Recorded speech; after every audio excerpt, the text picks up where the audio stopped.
what is the direction of the acceleration in accelerated circular motion? So something to recognize is that when we say centripetal acceleration is equal to v squared over r, we're only talking about the acceleration due to circular motion. And if an object is just moving in a circle, right? So let me draw a circle here, something hopefully reasonably close to it.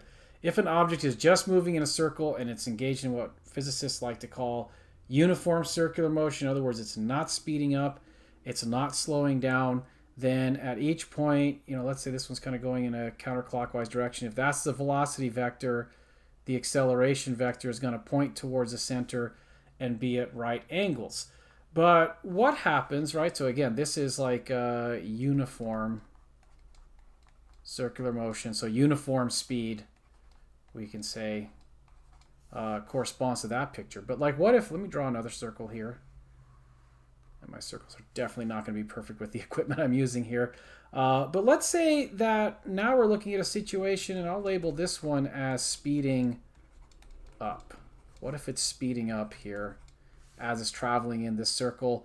And let's say again that it's going in this kind of counterclockwise direction, but it's speeding up, so it's going to be going faster as it goes. Well, one way to think about that is it's going to have this centripetal acceleration at that moment in time. If it has a velocity v and it's moving around a circle with a radius r, it's going to have that centripetal acceleration, but it's also speeding up. So in addition to that, it's going to have a tangential acceleration, and those two things are going to be components of an overall acceleration. And since the tangential acceleration is for speeding up, it's going to point in the same direction as the velocity it already has. And if you kind of combine those two, it makes sense maybe that the acceleration would point in some direction that's between in the same direction as the velocity vector and being at right angles of the velocity vector.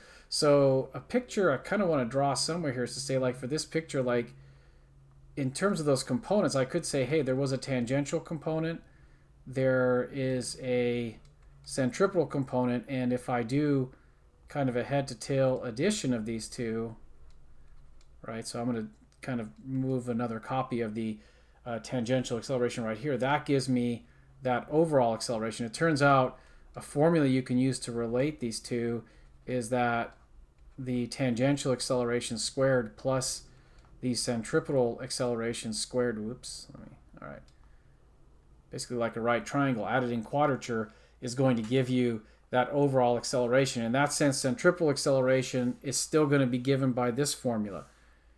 How would you find the tangential acceleration? Well, you'd need some additional information. And I'm running a little bit low on space. I mean, I could try to fit something in this corner here, but maybe I'll just say, like, or I'll ask everyone who's watching this, what do you think the case would be if instead of speeding up, it's slowing down? What would make sense, right? Let's just go ahead and check the answer here.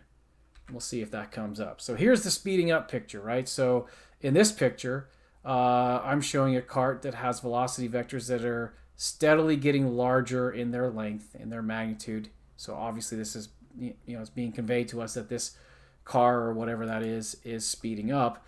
So what does that mean about the acceleration? Instead of being pointing straight down towards the center at this point, it's going to be somewhere between that and an acceleration that makes sense for speeding up because of, again, there's those two components. But now what about slowing down?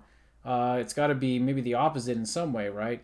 What would make sense? Well, the answer is it makes sense if the acceleration is kind of like back a little bit, right? Because if all it was doing was moving in a straight line and slowing down, we know the acceleration will point in the opposite direction of velocity, but we still have that centripetal component here. So this overall acceleration vector represents the combination, or really the vector sum, of the tangential component in the opposite direction of the velocity and the centripetal component towards the center of the circular trajectory.